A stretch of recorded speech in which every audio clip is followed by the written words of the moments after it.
Ngara numida weram phongkhiba pandam pawse dagi maruoiba paw khara khangcharaga myamda khudo tamjake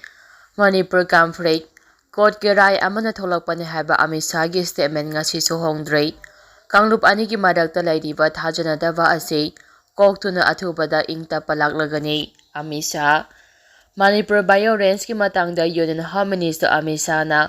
Kanglup ani gi madakta lainariba thajadaba koktuna Athuba matamda Manipur da mapung phana ingtapa hanjilaklagani haibagi thajaba phongdokhrei amaramda Manipur irang ngasi court ki rai amana tholakpani haiba Amisa gi statement ngasi sohongdrei Kerala gi Kochi leiba lulu Boragati International Convention Center da ngasi pangthokiba Manorama News comeback hawdopagi tharamda Union Home Minister Amisa na mathaki wafam ase wahang amagi pakhumda phongdot aduna mahakna hai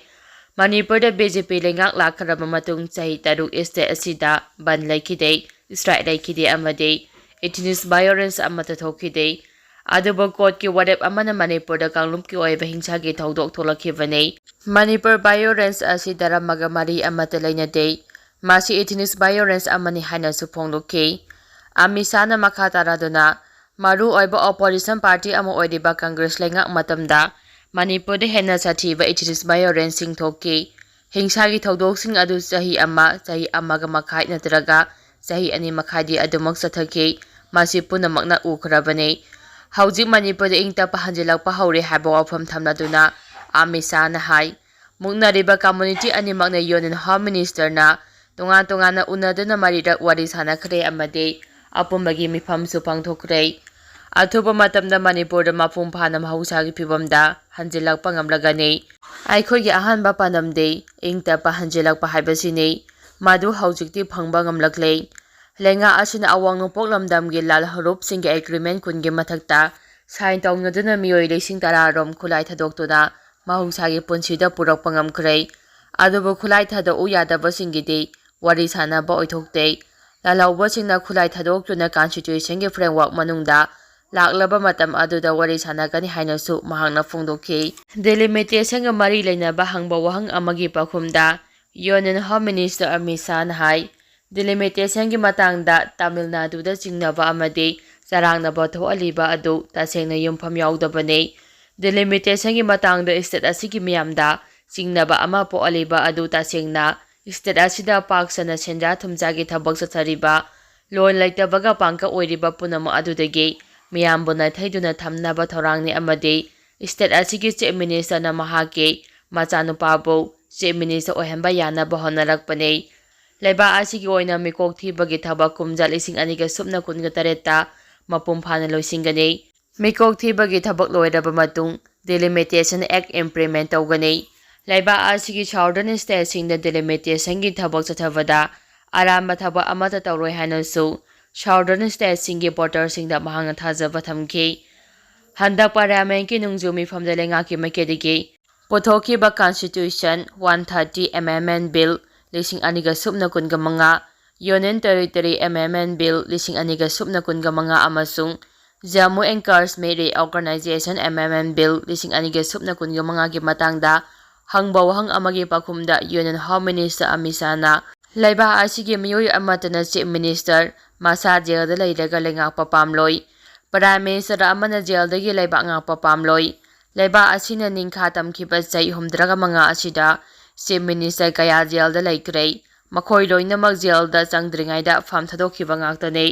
maram masina jail da nomi kuntrani bulairabade minister pham laukthongnaba constitutional framework ama darakar oi haba wafam thamki makha tarapa pauda Congress Mukta Bharat BJP na panghai haibani Manipur gi Lok Sabha mikhal da miyamna para tambikibado BJP na kaudaba fai okram ibobi Congress Mukta Bharat BJP na panghai haibani handak Manipur gi Lok Sabha mikhal da miyamna para tambikiba ado BJP na kaudaba fai haina CLP lusing bahani gi chief minister o ibobi na phongdokrei Manipur Pradesh Congress Committee MPC sina sinduna ngasi Imphal gi Congress babanda pangthokiba hanagi chief minister Lisang kaising laikhidabagi mapalsu baningsing kumon thoramda o ibobi na mathaki wafam asi phongdokhibani okram ibobi MPCC gi president Kaisa Mega Chandra Congress MLA-sing, MPCC-gi luchingba-sing amadi Ate Pradesh Congress-gi thawmi kayana laikhidraba Lisang Kaising-gi photo-da laikatuna ikaikhumna botki Tam ahumlak thangna Chief Minister oiramlaba CLP luchingba Oi Ibobina hai Leibak asida Congress lenga amu halakpa natraga halaktaba haibasi BJP na lepkadaba natte Leibak miyamna lepkadabani Democracy chapa Leibak amu oina freedom of speech laiba maramna pangai hairabasu Leibak asida Congress Party ge lenga amu halakpa natraga halaktaba haibasi BJP na lepkadaba natte Leibak miyamna lepkadaba phirepni Handa pangthokhiba MP election da miyamna lepkhiba phirep adu BJP na kaudaba fai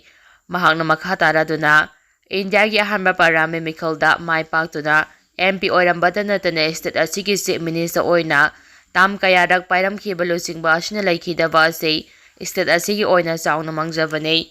luchingba asina hinglingai matamda state asigi apunbagi saktam ngaknaba kathoklamba sing amasu mahaki aroiba mikupta hairamba Manipur gi apunbagi saktamgi damak kaidongnungda compromise tawroidabane Haiba wafam ngasigi mirolna karoidabane hainasu oi Ibobina makhatana phongdokhi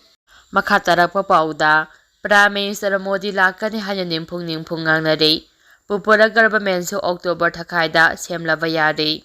BJP da thajaba mangluraba sing kokphatnanaba thorang kharadi soidana paikhalakani haibagi thajaba lei houkhre chahi lising aniga subna kun gahumdagi me ahumdagi tholakhiba irang asi haujik chahi aniga tha ahum phajilakle Misi mina thokpoju haujikti leitre haina lawba yare asiguma chairakchida miyamgi mihusing leina Manipur State Assembly bu suspended animation da thamduna Padasiti rule chalairaga leiriba seat lakthoklaga popular government ama semlakpa yabagi wafam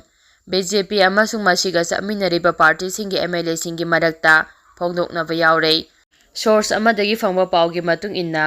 Bharatiya Janata Party Manipur Pradesh ki maru oiba misak amaga wari sanabada phongdorapagi matung inna Prime Minister Narendra Modi September thada lakpagi wafam leitre lakadoriba October thada di soidana lakpagi pawdu lei Union Minister of State Home Affairs Bande Sanjay Kumar Parliament session loiraga Manipur da lakani habagi paw mamang da khangalakhiba laikre haujimaki oina mahakaramba matamda lakani habadi official oina khangalakpa leitre lakpadi lakani haina su wari sanaba adu da khangalakhi hairi makhatarappa pawda any da mitop changchi lagliba ase makhogi safagadaba punchi marel ama yengba lakpa natte India bu ani thongna thugainabagi strategic oiba khongthang amane RN Ravi